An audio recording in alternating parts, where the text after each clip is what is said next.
Amen. Ngiyabonga baphathi bohlelo umntwana waseNdlunkulu Qedi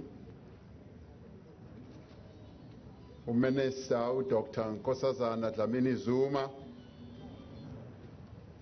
oNdlunkulu besilo kanye nabantwana baseNdlunkulu amakhosi onke izinduna President wamaloba Ntate Jacob Gedleyihlekisa Zuma umntwana wakaPhindangene, Your Majesties, kings and queens from all over our country, the continent and other parts of the world, especially Nkosi Yamakhosi Mbelwa from Malawi, who is with us, ibutho likaZulu nazo zonke izizwe, abaphathiswa abakahulumeni kuzo zonke igaba zombuso,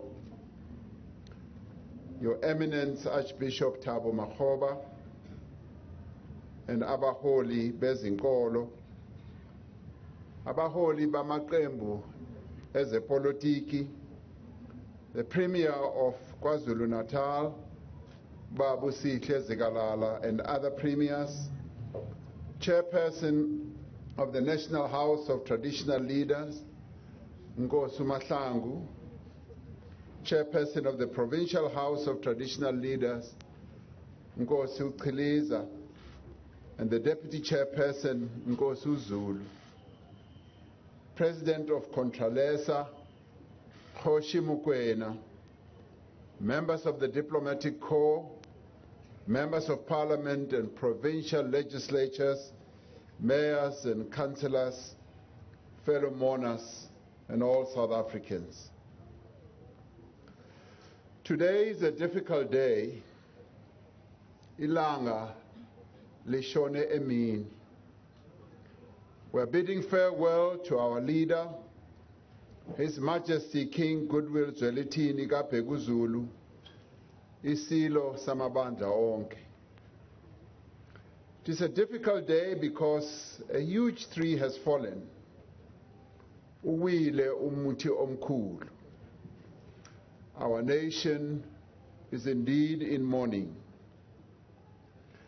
It was with the heaviest of hearts that we received the news last week that our beloved leader and king, after a courageous struggle, succumbed to the deadly disease that has taken the lives of so many people. When our Premier Zikalala called me to give me the sad news, followed up by a telephone conversation with Ubaba Hushenge, sadness also descended upon me. I want to thank umntwana kaPhindangene, particularly who kept me and the nation informed at all times of His Majesty's condition. He and I spoke on a number of occasions about the difficult situation the King was going through. The passing of Isilo Samabandla Onke has been met with grief and sorrow throughout our land. On behalf of the people of South Africa, I express my deepest condolences to the royal family and to the Zulu nation on this profound loss. Many leaders and peoples of other countries across the African continent and other parts of the world have expressed their sorrow since hearing of His Majesty's passing. We also received the heartfelt condolences of the United Nations Secretary General, Mr. Antonio Guterres. As we mourn our beloved King, we also received the sad news about the passing of President Magufuli, President of Tanzania. I spoke to Her Excellency Vice President Hassan this morning and conveyed the condolences of the people of South Africa to the government and the people of Tanzania, our sister country, on their loss. As we all know, Tanzania is a country that stood with us during our struggle for freedom and sacrificed a lot, halting and delaying their own development so that we could be free. The passing of His Majesty means that we have lost a revered leader who had the distinction of leading the Zulu people for half a century. The significance of his long reign and his legacy is not lost on us. History will recall that after many years of conflict and turmoil, it was in the course of His Majesty's reign that the Zulu kingdom achieved stability and harmony that had so long eluded it. It was during the course of his reign that his people, alongside all the people of our country, realized their dream of freedom from the injustices of colonialism and apartheid. And it was during his reign that the decades of dispossession and the willful destruction of our knowledge and economic systems, our culture, and governance institutions came to an end. Imbube will be remembered for being the staunchest defender of his people. He not only defended and advanced the interests of the Zulu people, but advanced their culture, their customs, the traditions, and a deep sense of identity and nationhood. He is celebrated across our beloved continent, Africa, because he valued diversity and respected the cultures of other kingdoms and other nations. During the tumultuous period of political transition in this country, he played a significant role in the achievement of democracy. The king will be remembered for his role in bringing peace and stability to KwaZulu-Natal during the difficult times our country went through. Working together with a number of other leaders, and especially former President Jacob Zuma, they worked to ensure, together with Ubabo Ubuthelezi, that there is peace in this province. As a leader, he preached peace and unity. He abhorred violence and its consequences. As the country moved towards democracy, he called for an end to political killings, traveling around the country, as we heard from Premier Zigalala, going to the various parts of our country in hostels and villages, meeting and encouraging people to resort to peaceful means of resolving conflicts. At some point, as he sought to deal with the problem of violence, he said, "Who will I lead if all my father's people are killing each other?" His Majesty was a man who believed that the pursuit of violence is ethically and morally wrong. His Majesty was one of our most revered traditional leaders. As one of the elders of our country, his advice was regularly sought by leaders of different political persuasions, including myself. I remember with fondness the long and in-depth conversations I had with him on everything from rearing cattle, on agriculture, on leadership, culture, including international matters. Being in his presence was a rare privilege. He always exuded warmth, wisdom, and love for the people of South Africa and our entire continent. His Majesty was a champion for development and progress. He was a great visionary and had deep insights on how best to develop our country and its people. He advocated for better health outcomes among his people, leading from the front in the fight against HIV, AIDS, and TB. He founded the Bayete Trust, which has worked to mitigate the impact of HIV and AIDS throughout the province. He encouraged responsible behavior, especially among young people. He challenged the international community to avail more funding against the AIDS pandemic, and he also challenged the South African government to provide treatment to our people. Let it be clearly understood that moral courage was one of his noblest virtues. He encouraged young people to be safe from sexually transmitted diseases, from substance abuse, and from premature parenthood. I want to share a remarkable story about a very important project that will be part of His Majesty's enduring legacy. One of my responsibilities when I was Deputy President was to be chair of the South African National AIDS Council. My predecessor, then Deputy President Kgalema Motlanthe, had told me that there was a very critical project that he had started with the support from Isilo Samabandla. This was a project of reintroducing male circumcision, ukusoka, in the Zulu nation. Scientists had shown that ukusoka reduced the chances of transmitting HIV. During my term as Deputy President, working with various sectors of society, we saw this program grow here in KwaZulu-Natal. His Majesty was the champion of this intervention.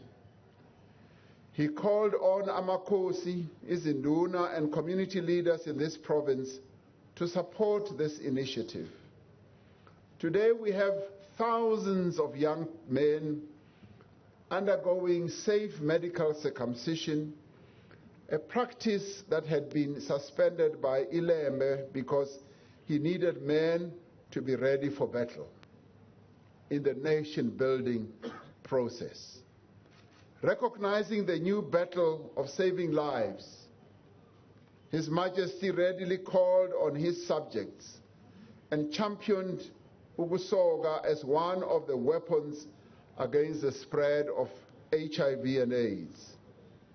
In leading this life-saving project, His Majesty demonstrated great courage and vision.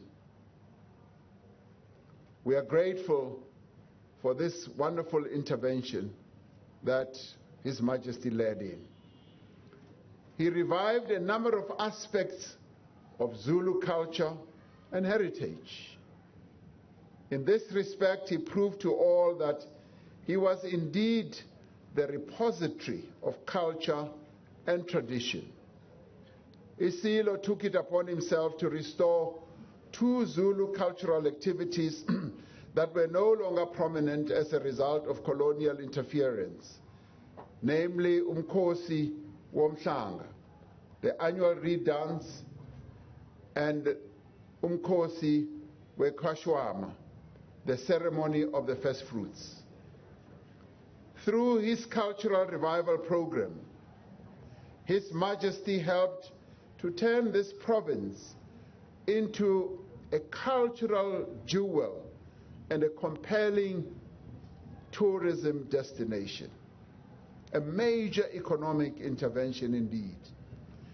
He worked with the provincial leadership to showcase the KwaZulu-Natal province as one of the most attractive destinations for major global events, demonstrating the importance of culture and heritage preservation.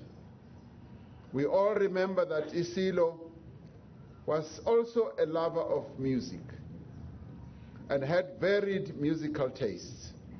He recognized the importance of musicians as cultural ambassadors and lent his support to the growth of various genres of music such as imaskandi, iskatamiya, mbaqanga, and choral music. He believed that through supporting local music, supporting poetry and literature, that the stories and the histories of our people could not just gain a wider audience, but also educate the younger generation. His Majesty was also a great bridge builder between cultures. He appreciated the importance of unity and social cohesion. In recent years, he held Diwali, Bayete celebrations here at the Ondini Royal Palace to welcome members of the Hindu community. He also had outreach activities with the Muslim community in the province. This went a long way towards bridging divides of race, culture, and religion that had all too often fueled hostilities in the province in the past. He was indeed a bridge builder between traditional communities as well. He believed that African kingships should unite to confront social ills in our society and conflict on the continent. He worked to quell tensions between locals and foreign nationals. He strongly believed that the country's laws on migration and employment should be respected, but he also spoke out against violence directed at foreign nationals. Our late king was a soldier in the war against gender-based violence. In December last year, he signed a pledge to fight gender-based violence, child abuse, and human trafficking. He championed men's dialogues as a way of confronting the attitudes and practices that led to the abuse of women and children. I felt sorry that due to his illness, His Majesty did not have the opportunity to hear the debate last week in the National House of Traditional Leaders, where the concept of developmental monarchs was tabled by Nkosi Mahlangu and Kgoshi Mokoena. He would have rejoiced to hear how our kings and queens across the length and breadth of our country and traditional leaders are taking the issue of development in the rural area forward and more seriously.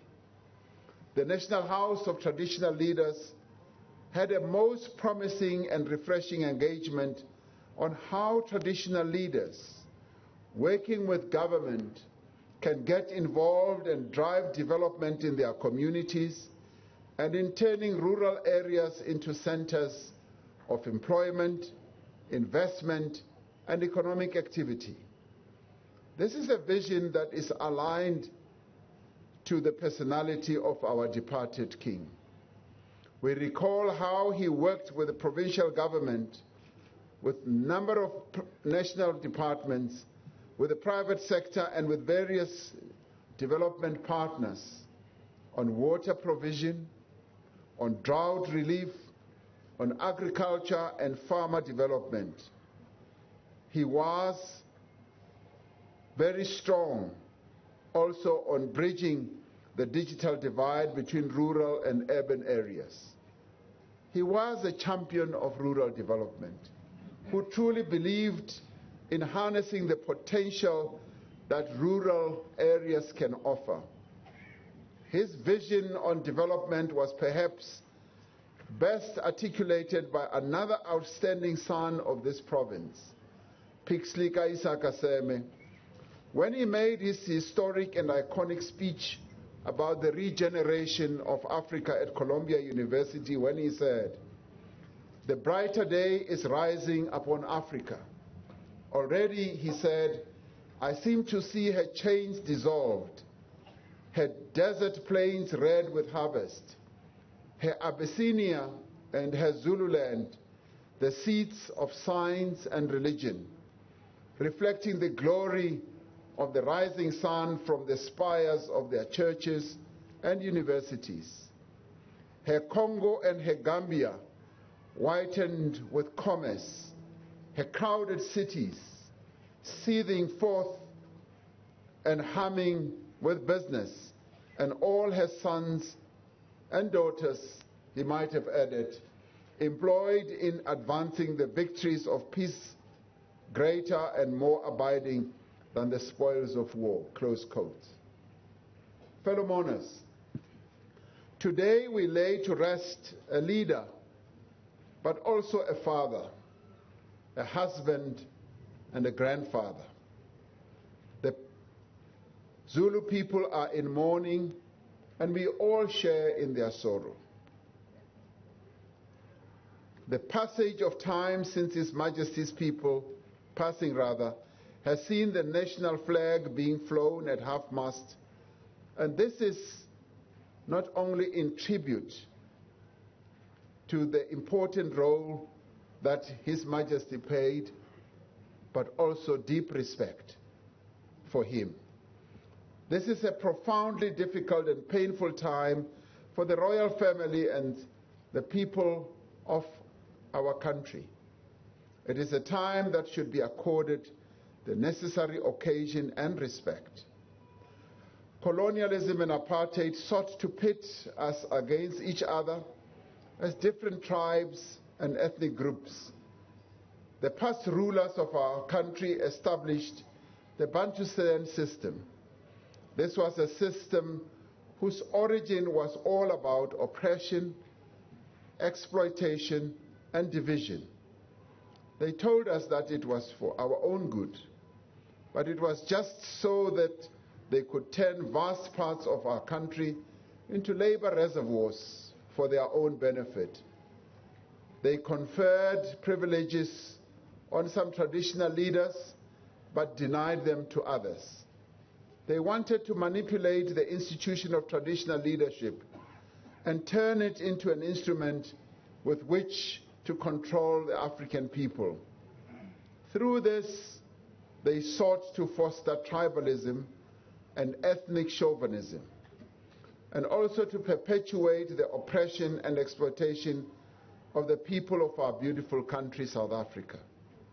In the face of this relentless onslaught, leaders like King Goodwill Zwelithini stood firm, determined that they should serve their people as their ancestors had done before them. His Majesty has left us, but his legacy lives on. It is a rich and proud legacy, and one for which he will forever be remembered. It was Cyril, the Greek philosopher, who said, "The life given us by nature is short, but the memory of a life well spent is eternal." Speaking in the House of Traditional Leaders last week, I said that one of the great strengths of the institution of traditional leadership is that it has endured over centuries. During times of plenty and of peace, and during times of great hardship and conflict. As we rebuild our country and restore the livelihoods of our people, we can be certain that the institution of traditional leadership will be a firm ally. Our nation has suffered a great loss, but let us pick up his spear and continue our quest to build a better South Africa. One of the things that I really admired with His Majesty is that he had faith in his country and his future. He had the faith to believe that we as a people and as a nation would win the battle for development, for progress and social justice. He did believe that we would triumph over poverty, inequality and unemployment. He believed that we would triumph against gender-based violence and femicide. As we say farewell to Ubayete, we must remember our responsibilities as leaders to heal this land. Sithi kuNkulunkulu duduzekani, the king is not dead, because kings don't die. Their spirits live with us, fueling the triumph of their kingdoms. Like most kings, His Majesty's demise carried much more and great consequence. And we now say to the royal family, thank you for sharing your father, your grandfather with us. And to the queens, we say thank you for sharing your husband with the nation. And we say kuwo wonke amakhosi nabaholi bamaqembu ezopolitiki, let us build on the legacy of our king. Let us unite in the fight against poverty. Let us fight against gender-based violence. Let us create work and opportunities for our for our youth. Our king has left us.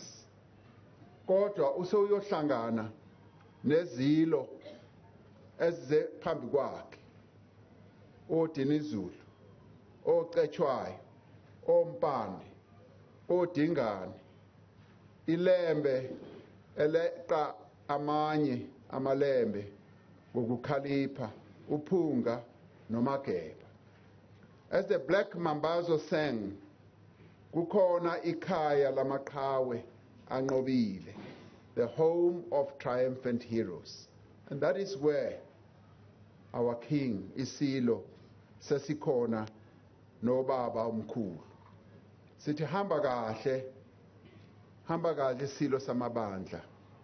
Wena wendlovu, wena wendlovu, bayede. Ngiyabonga.